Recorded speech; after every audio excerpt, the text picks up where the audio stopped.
பேசுறது இல்லை நீங்களே பேசலாமே, தப்பு இல்லை. சரி, அவனையும் பேச சொல்ல முடியாது, அவனும் அதான் சொன்னான். இல்லை ஒரு மாதிரி அசிங்கமாக இருக்குது. ஓகே, நம்மளுக்கு என்ன பேசி தலைங்க, நான் பார்த்துக்கலாம். அவனே சொல்லிட்டான், நாம தான் அந்த வீடியோலேயே சொல்லிட்டேன், வெக்கம் ரோசம் எதுவும் கிடையாது. அதை நம்ம உண்மைதான். ஒன்றும் இல்லை, போன வீடியோ ப்ரிவியூ பார்த்தவங்களுக்கு தெரிஞ்சிருக்கும் ஆர்சிபி தான் ஜெயிக்கும் அப்படின்னு ப்ரெடிக்ட் பண்ணியிருந்தோம், நடக்கலை. ஆனால் என்னன்னா ஆக்சுவலாக வந்து நான் கொஞ்சம் இல்லை ரொம்பவே ஓவர் கான்ஃபிடென்ட் ஆகி. ஆமாம், நீ எந்த பிளேயர் சொன்ன? கோலி, பட்டிதர், லிவிங்ஸ்டன். நான் சொன்னது ஓரளவுக்கு ஓகே தான். Livingstone, Tim David, Phil Salt, okay தப்பிக்கிற அளவுக்கு இருந்துச்சு. ஏன் கோலி சொல்லலை அப்படின்னு. ஓகே, இல்லை சால்ட்டு இல்லை பட்டிதர், லிவிங்ஸ்டன் சொல்லியிருந்தேன்.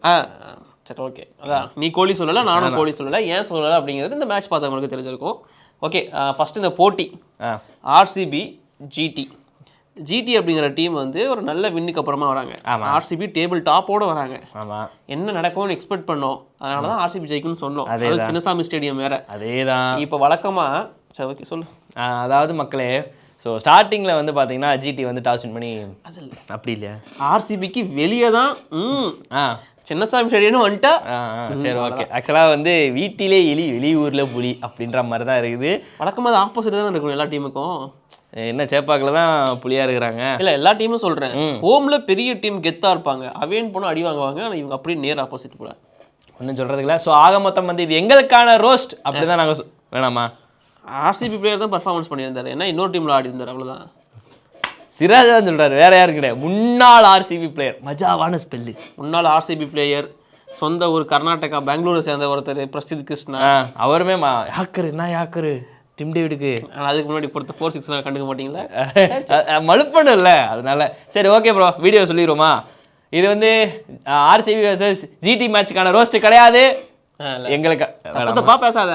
இது ஆர்சிபி வெஸ் ஜிடி, முக்கியமாக ஆர்சிபி ரோஸ்ட் தான். அதை நாங்கள் பண்ண போகிறோம். எங்களை நீங்கள் ரோஸ்ட் பண்ணுங்க கீழே கமெண்ட்ல. அவ்வளோதான். சரி ஓகே, ஸ்டார்டிங் வித் எங்கே ஆரம்பிக்கலாம்? Starting with Virat Kohli wicket. Okay, Virat Kohli வந்து பார்த்தீங்கன்னா ஆரம்பத்தில் ஒரு பவுண்டரி, சிராஜ் பால்ல பாலே பவுண்டரி, ஐயோ வேற லெவல்ல இருந்துச்சு. அவுட். சீரியஸாக அப்படி தான் நினச்சேன். ஃபர்ஸ்ட் பாலே 4 ப்ரோ அப்படின்னு சொல்லிட்டு இவர் அதை வந்து சொல்லிக்கிட்டு இருந்தேன். அடுத்த பாலே வந்து கையில் வந்து கொடுத்துட்டு போயிட்டாப்ல. எந்த அளவுக்குன்னா இவன் கத்தல ஆஃபீஸில் அங்கே வந்து நின்றுது, அந்த அளவுக்கு கத்திட்டு இருந்தான் பாவம். ஆக்சுவலாக வந்து அந்த ஒரு பால் மேபி அவர் வந்து என்ன பண்ண நினைச்சாருல, சீரியஸ்லி அவர் ஒரு ஃபைன் லெக்கில் தட்ட நினைச்சார்ல, ஸ்கொயர் லெக்கில் 6 என்னன்றது தெரில. பட் ஆனால் வந்து பால் கரெக்டாக ஸ்கொயர் லெக்கில் கைக்கு மேலே. அது ஒன்றும் இல்லை, அர்ஷத் கான் சின்ன பையன் தானே, அடிச்சு பார்ப்போன்னு அடிச்சாரு, மாட்டிக்கிட்டாரு. ஆனால் இந்த ஐபிஎல் எடுத்து பாருங்களேன், எல்லாருமே பர்ஃபார்மன்ஸ் பண்ணுறவங்க எல்லாருமே சின்ன பசங்க தான். ஐ மீன் புதுசாக ஐபிஎல் வர இளம் பிளட்டுகள், star players like Virat Kohli, Rohit Sharma, இந்த மேட்ச்சில் அடி வாங்கின ரஷித் கான், ரபாடா ஆல்சோ சேர்த்திக்கலாம். ஆனால் நீங்கள் விளையாடவே இல்லைப்பா. தோனி சொல்லலாம், திட்டுவீங்களான்னு தெரில. தோனி வச்சுங்க, தோனியே 30% அடிச்சிருக்காங்க. என்னன்னா தோனி நம்ம எக்ஸ்பெக்ட் பண்ணுறது ஃபினிஷ் அந்த மேட்சை முடிச்சு கொடுக்கல, ஒன்ஸ் விட்டுட்டு ஓடிட்டாப்ல.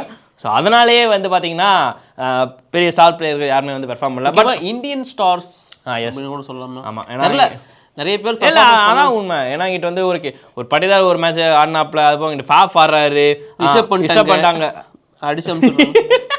ஸோ இந்த மாதிரிலாம் இருக்குது. ஆக மொத்தம் வந்து ஜிடியோட bowling in power play top notch. Seriously top notch, power play top notch. ஆமாம், அது இது வந்து நாங்கள் ப்ரிவியூவில் சொன்னோம், இப்போவும் சொல்கிறோம். இந்த பவுலிங் அட்டாக் இருக்குல்ல, அது பிரசித் கிருஷ்ணாவாக இருக்கட்டும், இஷாந்த் சர்மா, அர்ஷத் கான், சிராஜ், இவங்க எல்லாருமே பவர் பிளேல உங்களுக்கு ஒரு கிடைச்சிச்சு ஒரு ரிதம், இவங்களை தடுக்கவே முடியாது, அங்கேயே மேட்சை முடிச்சிருவாங்க, பின்னிடுவாங்க. இல்லை பவர் பிளேவை மட்டும் தாண்டிட்டீங்க, அதுக்கப்புறம் அவங்கள கையில் பிடிக்க முடியாது, ரன்னாக கொடுப்பாங்க. டெத் ஓவர்ஸ் தான் சரியாக அடி வாங்குவாங்க. ஆக்சுவலாக வந்து அவங்க அடி வாங்கினதுமே வந்து பார்த்தீங்கன்னா மிடில் லைன் டெத் ஓவரில் இருந்தால், மிடில் வந்து ரசிகானை போட்டு பழந்தாரு நம்ம லிவிங்ஸ்டனோட டெக்னிக் ஒன்று கவனிச்சிங்களா மக்களே? இறங்கி ஒரு ஸ்டெப் வந்து, அதாவது ஒரு காலை வந்து இன்னும் முன்னாடி வச்சு அவர் லைனே கொலாப்ஸ் பண்ணுறாரு, அதில் ஸ்வீப் ஷாட் அடிக்கிறாரு. ரஷித் கான் கொஞ்சம் மோசமாக தான் அந்த ஓவர் போட்டார். இன்ஃபேக்ட் கடைசி ஓவர் 54 ரன் வரைக்கும் 4 ஓவரில் கொடுத்துருந்தாரு. ரொம்ப மோசமான பர்ஃபார்மன்ஸ் தான். ரஷித் கான் பழைய ஃபார்மில் கிடையாது, அதற்காக அவர் பர்ஃபார்மன்ஸே பண்ண மாட்டார். இப்போ உடனே எடுத்துகிட்டு வந்துடுவாங்க, ரஷித் கான் தேவையில்ல, அவருக்கு பதிலாக நம்ம இவரை ட்ரை பண்ணுவோம், இவருக்கு பதிலாக ஏன் அவரை ட்ரை பண்ணக்கூடாது, எதுக்கு? இது எல்லா இடத்துலையும் இப்போ ரோஹித் சர்மாவுக்கு பதிலாக ஒரு ஓப்பனரை கொண்டு வரலாம், பிளா பிளா பிளா பேசிகிட்டே தான் இருப்பாங்க. பட் அவங்க எல்லாருமே மேட்ச் வின்னர்ஸ். இந்த மாதிரி பிளேயர்ஸ் இப்போ மேக்ஸ்வெல் எக்ஸாம்பிளுக்கு எடுத்துக்கோங்களேன், சொல்லவா வேணும், இப்போ வரைக்கும் அவரை வச்சு ஆடிட்டு தான் இருக்காங்க. பிகாஸ் அந்த பேர் அந்த மாதிரி மேக்ஸ்வெல்லால தனியாக 4 கேம் வின் பண்ணி கொடுத்துட முடியும். எஸ், ஸோ அதுதான் இங்கே முக்கியம். அண்ட் அதே மாதிரி வந்து லிவிங்ஸ்டனை பற்றி தனியாக பேசியே ஆகணும். சீரியஸ்லி தான் லிவிங் லிவிங்ஸ்டன் இப்போ வந்து உயிரோட இருக்காரு, லிவிங் அப்படின்றத வந்து காமிச்சிருக்காரு. ஏன்னா இத்தனை நாளா வந்து மனுஷன் அடிக்கணும்னு சொல்லிட்டு போவாரு. ஆனா இன்னொன்று நடுவில் அவர் வந்து அடிக்க போனது வந்து ரொம்ப ஓங்கி அடிக்கிறாரு ப்ரோ, சீரியஸ்லி. அது வந்து அவர் பவர் ஓகே, ஈஸை வந்து பல்க் மேன், பாடி பில்டர் எல்லாமே ஒத்துக்கலாம். ஆனால் அவருக்கு இருக்கிற ஒரு பலத்துக்கு வந்து பொலாடில் எப்படி நின்று இடத்துல ஏச்சேப்பா அப்படின்னு அடிப்பாரு. இருங்க சொல்லிக்கிறேன், அந்த மாதிரிலாம் பொலாட் அடிப்பாப்ல. ஆனால் அவரை பார்த்தா அவருக்கு வந்து எப்படி சொல்றது, பார்க்குற ஒரு கோச் மாதிரி தான் இருப்பாப்ல மனுஷன். பட் ஆனால் பாடி அப்படி வச்சிருப்பாப்ல. இவர் ஆள் வந்து ஒரு பிளேயர் மாதிரி தான் இருக்காரு. பட் ஏன் அவ்வளோ ஓங்கி அடிக்கிறாரு? அவர் மட்டும் இல்லை, நீ நோட் பண்ணி பார்த்தோன்னா எல்லா ஆர்சிபி பேட்டருமே ஓங்கி அடிக்க போய் தான் அவுட் ஆயிருப்பாங்க, எக்ஸப்ட் குர்னல் பாண்டியா. ஏன்னா அவர் ஓங்கி அடிச்சிருந்தா தப்பிச்சிருக்கலாம். ஏன்னா அந்த பால் அவருக்கே அது புதுசு. சாய் கிஷோரே வந்து இது ஏதோ ரொம்ப 5-4 வருஷமா ட்ரை பண்ணிட்டு இருக்கேன், பெருசா எங்கேயும் போட்டதில்ல, இப்பதான் நான் போட்டேன், என்ன பேர் வேணாலும் நீங்களே வச்சுங்க அப்படின்னு அங்க ஒரு கலாய் போட்டாரு. கண்டிப்பா சாய் கிஷோருக்கு பெரிய கிரெடிட்ஸ் கொடுக்கணும், சீரியஸ்லி.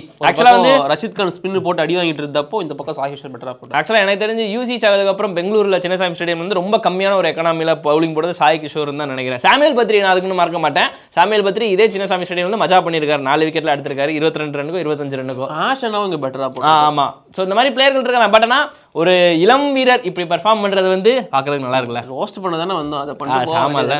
ஜிடி பிளேயரை சொல்றேன் இப்போ. சரி ஓகே, சரி. அது போக 2 மேட்ச் ஜெயிச்ச உடனே நாங்க தான் எல்லாம் நீங்க தான் எல்லாம் அப்படின்னீங்க. இப்போ என்ன நடந்துச்சுன்னு பார்த்துருப்பீங்க. ஸோ ஒரு டைலாக் சொல்லிக்கிறேன். இயல்பு நிலைக்கு திரும்பியது ஆர்சிபி, தமிழ் டைட்டில். இயல்பு நிலைக்கு திரும்பியது RCB, Tamil title. Nice one. இதுக்கு நாங்கள் இன்னொன்று கூட வச்சிருந்தோம், ஆர்சிபி பேக் டு ஃபார்ம். அப்படிலாம் சொல்லிட்டு இருந்தாங்க. சரி, பட் இப்போ 2 மேட்ச் ஜெயிச்சாங்கன்னு உடனே நிறைய ஆடினாங்க, தோத்துட்டாங்க. இந்த மேட்ச் தோத்துட்டாங்களே அப்படின்னு சொல்லி அவங்கள நம்ம கலாய்க்கவும் கூடாது. ஆமாம், ஆனால் அடுத்த மேட்ச் ஜெயிக்க வாய்ப்பு இருக்கு, கலாய்ப்போம். எஸ். இன்னொன்று ஒரு விஷயம் என்னென்ன அப்படின்னா, ஆக்சுவலாக பவுலிங்கில் வந்து பட்லர் எடுக்கிறதுக்கு ஒரு சின்ன துருப்பு சீட்டாக இருக்கிறது புவி தான். ஸோ புவி எனக்கு தெரிஞ்சு இன்னும் கொஞ்சம் முன்னாடி, ஒரு சின்னதாக முன்னாடி கடைசியாக வந்து இருங்க சொல்லிக்கிறேன், யார் நம்ம ஷெர்ஃபான் ருதர்ஃபோர்டு தான் வந்து பேட்டிங் ஆடிட்டு இருந்தார். அப்போ தான் வந்து புவி வந்தாரே தவிர அதுக்கு முன்னாடி பட்லருக்கு அவர் போடலை. ஸோ அதனால் ஓகே, ஜாஸ் ஏஷூரோட கொண்டு வந்து சாய் சுதர்ஷனை தூக்குறது செம்ம ட்ரிக்கு. அதெல்லாம் வந்து ஒரு ஹேட்ஸ் ஆஃப் பட்டி தான் இருக்குது. பட் இந்த ட்ரிக்கை வந்து மிஸ் பண்ணிட்டாங்களா அப்படின்னு பட்லர் அதுவுமே சொல்லியிருப்பார்ல. என்ன மேட்றது, ஆக்சுவலாக கேட்ச் அவுட்டதுனால கில்ட் இல்லையா? ஆமாம், என்ன பட்லர் சொல்லியிருந்தாருன்னா ஃபர்ஸ்ட் பில்சால்ட்டோட கேட்சை மிஸ் பண்ணியிருப்பாரு. ஸோ அதை மிஸ் பண்ணதுக்கு அப்புறமா எனக்கு ஒரு மாதிரி எம்பாரசிங்காக இருந்துச்சு. அந்த எம்பாரஸ்மெண்ட் தான் பேட்டிங்கில் வெளிப்பட்டுருச்சு. லிவிங்ஸ்டனுக்கு ஒரு ஸ்டம்பிங் விட்டுருப்பாரு. நிறைய மிஸ்டேக் பண்ணாரு தான். இப்போதான் அந்த ஒரு அன்கேப்டு விக்கெட் கீப்பரை பற்றி யோசிக்க வேண்டியது இருக்குது. பட்லர் மாதிரியான பிளேயரு, பீக்கில் இருக்கிற ஒரு விக்கெட் கீப்பர் கம் பேட்ஸ்மேன், அவராலே இதெல்லாம் பண்ணுறதுக்கு ரொம்ப கஷ்டமாக இருக்குது. அங்கே ஒருத்தர் அன்கேப்டு அசால்ட்டாக பண்ணிட்டு இருக்கு. ஆர்மர் சொல்லுங்கள், தப்பாக சொல்லாதீங்க. சரி ஓகே, விவசாயி. அப்பேற்பட்ட எப்படி கெத்தான பேர் நீங்கள் வேற. அது யாரு நீங்கள் கீழே கவலை. சரி ஓகே ப்ரோ. அதுக்கப்புறம் வந்து சரி, இப்போ கிங் வேற கட்டவரில் அடிபட்டாரு. அடிபட்டும் அங்கே தான் நின்னாரு. சரி ஓகே. இப்போ மேபி அடுத்த இன்னிங்ஸ் அவருக்கு ஆட முடியாது அப்படி இப்படின்னு ஏதாச்சும் ஐடியா இருந்துச்சுன்னா அது இன்ஜுரி ஆகிடும். ஓகே, 11ல் எதுவும் பெருசாக சேஞ்ச் எதிர்பார்க்குறீங்களா? நான் அதான் கலாச்சேன். சரி ஓகே, இல்லை நான் தான் இன்டெரக்டாக கேட்டேன். ஒன்றும் இல்லை, விராட் கோலிக்கு அது பெருசாக இல்லை. பெருசாக ஆக்கணும்னு நினச்சா ஆக்கிலாம், வேணாம்னு நினச்சா வேணாம், அப்படி வந்து மாற்றிப்பாங்க. Don't worry. Okay, Virat Kohli ஆடுவார். ஓகே, அவர் ஆடி. இந்த இடத்துல இன்னொருத்த பற்றி நான் பேசணும், இந்த கில்லு பேசுறது எதுவும் இல்லை. சரி ஓகே, இதான் ரோஸ்ட், அவ்வளோதான். MCs roast. நான் எதுவும் இல்லை, எனக்கு பேச எதுவும் இல்லை. கில்லை பற்றி நீ பேசணும் தான் பேசிக்கோன்னு சொன்னேன், அவ்வளோதான். நான் எதுவும் தப்பாக சொல்ல. அவர் வந்து கேப்டன்சி ஓகே டீசெண்டாக பண்ணுறாப்புல. ப்ரெஷர்லேயே மனுஷன் வந்து அப்படியே போயிடறாரோ பேட்டிங் இல்லாமல் விட்டுட்டு. அப்படிலாம் நான் சொல்ல முடியாது. ஃபர்ஸ்ட் 2 மேட்சுமே நல்லா தான் பேட்டிங் ஆனார். இத்தனைக்கும் அந்த டீமில் கொஞ்சம் அதிரடியாக ஆடினது வந்து ஃபர்ஸ்ட் 2 மேட்ச்சு கில்லு தான். ஸோ என்னையும் கில்லை பாராட்ட வைக்கிறீங்க பற்றியா? ஆனால் கில்லு நல்லா தான் பண்ணிட்டு இருக்காரு. இந்த ஐபிஎல்ல வந்து ஒரு பேட்ஸ்மேனாக ரோஹித் சர்மா ஒரு பொறுப்பு எடுத்தார் இல்லையா, போறான்னு அடிக்கிறேன், அந்த பொறுப்பு வந்து கில்லு கிட்ட எடுத்திருக்காரு, ஒரு கேப்டனாக எடுத்திருக்காரு. பார்க்க நல்லா இருக்கு. இன்ஃபேக்ட் சொல்லணும் அப்படின்னா ஆர்சிபி, நான் திரும்பவும் சொல்கிறேன், இந்த ஆர்சிபி டீமை வச்சுட்டு நீங்கள் பிளே ஆஃப் போயே ஆகணும் அப்படின்னு நட முடிச்சிங்கன்னா ஒழுங்காக ஆடியே ஆகணும். திரும்ப சொல்லிக்கிறேன், ஒரு மாதிரி பவர் ஹிட்டர்ஸ், ஒரு மாதிரி ஃபயர் பேட்டிங் பவர் இதெல்லாம் சொல்லிட்டு இருந்தீங்க. திடீர்னு பார்த்தா கொலாப்ஸ் ஆகி நிற்கிது. எனக்கு பயமாக இருந்தது என்னன்னா 49 போயிடுமோன்னு தான். புரியல, புரிஞ்சவங்களுக்கு புரியும். ஆமாம், நான் கூட 100 தாண்ட மாட்டாங்கன்னு தான் நினைச்சேன். ஓரளவுக்கு நீ சொன்ன மாதிரி லிவிங்ஸ்டனும் ஜித்தேஷ் சர்மாவும் அப்படி அவரை பற்றி கொண்டு வாங்க. சாம்பார் சட்னின்னு சொல்லிட்டு கலாச்சிருந்தாரு ஓப்பன் மைக்ல. அதான் ஓப்பன் மைக்ல கலாச்சிருந்தாரு. சரி, நம்ம சிஎஸ்கே ஃபேன்ஸ்மே போட்டு ரோஸ்ட் பண்ணி விட்டாங்க. மோடி கீடின்னா அவ்வளோதான் முடிச்சு விட்ருவாங்க. சரி மீதியா இருங்க, நீங்க வேற. சரி ஓகே. ஆனால் ஜித்தேஷ் சர்மா நல்ல பேட்டிங் சீரியஸ்லி. ஆக்சுவலாக வந்து அவரால் தான் இந்த ஸ்கோரு என்னை பொறுத்த நம்ம உண்மை. ஆக்சுவலாக வந்து left arm bowler Arshad Khan வந்து பயங்கரமாக இது பண்ணாப்ல. அது போக வந்து பார்த்தீங்கன்னா இன்னொரு ஃபாஸ்ட் பவுலருமே நல்லா போட்டு ஸ்ட்ரகிள் பண்ணாரு. இஷாந்த் சர்மா போட்டு பொலபலன்னு பொழந்து விட்டாங்க. இன்னொரு ஃபாஸ்ட் பவுலர் பேர் மறந்துட்டுல. ஆமாம், இஷாந்த் சர்மா சொல்லிட்டு இல்லை கடைசியில். சரி ஓகே விடு, சமாளிச்சிட்டேன். இஷாந்த் சர்மா. அதான் இந்த போட்டியை பொறுத்த வரைக்கும் ஓவராலாக ஏழு நிலைக்கு திரும்பியது ஆர்சிபி. ஜிடி இப்போ நல்லா ஜெயிச்சுட்டு இருக்காங்க. அதுக்காக உடனே ஜிடி தான் நோ, அவங்களும் அடி வாங்குவாங்க, வெயிட் பண்ணி பாருங்க. அண்ட் இப்போதைக்கு டேபிள் டாப்ல இருந்த ஆர்சிபி 3வது இடத்துக்கு தள்ளப்பட்டிருக்காங்க. அன்பீட்டன் டீம்ஸ் ரெண்டும் டாப்ல இருக்காங்க. You mean Punjab? Yes, Punjab and DC top 2ல நிற்கிறாங்க. 2 பேருமே கப் வாங்கல இது வரைக்கும். டாப் 3 கப் வாங்கவே கப்பு கிடையாது. நம்ம இன்னைக்கு அதான் டிசி, ஆர்சிபி, பஞ்சாப் 3 டீமுக்குமே கப்பு கிடையாது. 3 பேர் தான் டாப். இதுக்காகவே உங்களுக்கு ஒரு ரீல் வந்துகிட்டு இருக்குது. அண்ட் இன்னொன்னு இருக்கு, ஐபிஎல் 2024ல டாப் 3 யாரு? 2024 2024ல கேகேஆர், எஸ்ஆர்ஹெச், ஆர்ஆர். அவங்க 3 பேரும் இப்போ பாட்டம் 3. அப்ப நம்ம இதான் வாழ்க்கை. நம்ம ஆண்ட பரம்பரைகள் நடுவுல இருக்காங்க. எல்லாத்துக்கும் வேணாம், எனக்கும் வேணாம் அப்படின்னு சொல்லிட்டு. ஓகே, இது இப்போதைக்கு இருக்கிற நிலைமை. இது எப்படி வேணா மாறலாம். ஐபிஎல் 2024 பத்தி பேசிட்டு இருந்தப்போ நாளைக்கு மேட்ச், அதாவது நீங்க இந்த வீடியோ பார்த்துட்டு இருக்க இன்னைக்கு 3rd ஏப்ரல் அன்னைக்கு ஒரு மேட்ச் இருக்கு. கேகேஆர் வெஸ் எஸ்ஆர்ஹெச். தரமான மேட்ச். எஸ், ஒரு எப்படி சொல்றது, ஒரு ரிவெஞ்ச் எடுக்கக்கூடிய மேட்சா இருக்கும். கண்டிப்பாக. கேகேஆர் ரஹானே தலைமையின் கீழும் எஸ்ஆர்ஹெச் அதே பேட் கமின்ஸ் தலைமையின் கீழ் எக்ஸ்டர்ன்கேஷனை கூப்பிட்டு வந்து வச்சு கொண்டு வந்துட்டு இருக்காங்க. ஸோ இந்த மேட்ச் எப்படி இருக்க போகுது என்னோட ஒப்பீனியன் படி, யாரு வின் பண்ணுவாங்க, ஈடன் கடன் நடக்க போகுது. என்ன புண்ணியம், பவுலிங் கொஞ்சம் இதாக இருக்குது. பவுலிங்லாம் அவங்க அடி வாங்குறாங்களே. யாரை சொல்றேன்? விசாரிச்சு அது ஓகே, யார் ஜெயிப்பாங்கன்னு சொல்லு, அது ஏன்னு சொல்லு. ஜெயிப்பாங்கன்றதை பொறுத்து பார்த்தா நான் ஃபர்ஸ்ட் எஸ்ஆர்எஸ் தான் யோசிச்சேன். என்கிட்ட சொல்லிட்டு இருங்க அதான் யோசிச்சே இவர்கிட்ட அதாங்க சொன்னேன். பட் ஆனால் நான் வாபஸ் வாங்கிக்கிறேன் கேகேஆர். ஏன்னா பவுலிங்கில் இவங்க பேட்டிங் வந்து எவ்வளோ அடித்தாலும் இவங்களை வந்து பவுலிங்கில் வந்து முழுசாக யாரையுமே நம்ப முடியல. ஷமி மட்டும் பேக் டு ஃபார்ம் வந்துட்டாருன்னா கண்ணை முடிச்சு சொல்லலாம். பட் ஆனால் ஷமியை அங்கே வந்து தத்திக்கினத்தோம் தடியத்தோம் அப்படின்னு இருக்கிறப்போ வந்து ஷமி, பேட் கமின்ஸ் எல்லாருமே உதவாங்கிட்டு தான் இருக்காங்க. அதனால தான் நான் இப்போ கேகேஆர்னு சொல்கிறேன். ஓகே, எனக்குமே கேகேஆர் தான். Same pinch. I believe Rahane captaincy. Yes. And நாளைக்கு அந்த ஓப்பனிங்கில் நரைனோட சம்பவம் இருக்குமோன்னு எனக்கு தோணுது. ஓகே, அது கொஞ்சம் லேகாகவே இருக்கு. எனக்கு முதல் மேட்ச் ரஹானேயை பார்த்து ரெப்ளிகேட் ஆகுமோன்னு தோணுது. இருக்கலாம். எனக்கு எல்லாத்துக்கும் மேல ரசலை ரொம்ப கலாய்க்கிறாங்க. அந்த மனுஷன் ஒரு காட்டடி அடிச்சாருன்னா கரெக்டா இருக்கும். சொன்ன பாரு, இது வார்த்தை. காட்டடி அடிச்சாருன்னா ரொம்ப நிம்மதியா இருக்கும். கொஞ்சம் வெயிட் போட்டாரு. ஆமா, இந்த மாதிரி நிறைய ரைஸ் சாப்பிடுவாரு நினைக்கிறேன். சரி ஓகே, சொல்றேன் தம்பி. கேகேஆர். சரி ஓகே, எல்லாரும் ஒன்னா சொன்னா நடக்க மாட்டேங்குது. இப்படியே தான் சொன்னா. நேத்து தீபக் வந்து ஆர்சிபின்னு சொன்னான். அவன் சொல்லி அந்த டீம் விராட் கோலி எப்போ அவுட் ஆனாரோ அப்பயும் வீட்டுக்கு போயிட்டான். நான் ஷூட்டுக்கு வரமாட்டேன்னு. அந்த அளவுக்கு அவன் அவதிப்பட்டான்.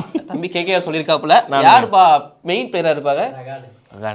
ரகானே ஃபேனு. அவன்கிட்ட கேட்டது தப்பு தான். சரி ஓகே ஓகே, எனக்கு நான் வந்து நரேன் அப்படின்னு சொல்றேன். 2 பேர் ரகானே சொல்லியிருக்காங்க. உங்க ஒப்பீனியன் படி யார் அப்படிங்கிறத கீழே கமெண்ட் பண்ணுங்க. அண்ட் எங்களோட ட்ரீம் 11 முடிஞ்சால் நாங்கள் இந்த வீடியோட எண்ணில் ஆட் பண்ணுறோம். ஃபேண்டசி டீம் கண்டிப்பாக. சரி ஓகே, அப்புறம் முடிச்சுக்கலாம். அவ்வளோதான், கிளம்பு. Bye bye, Tata. நாளைக்கு யூஸ் பண்ணுவோம்.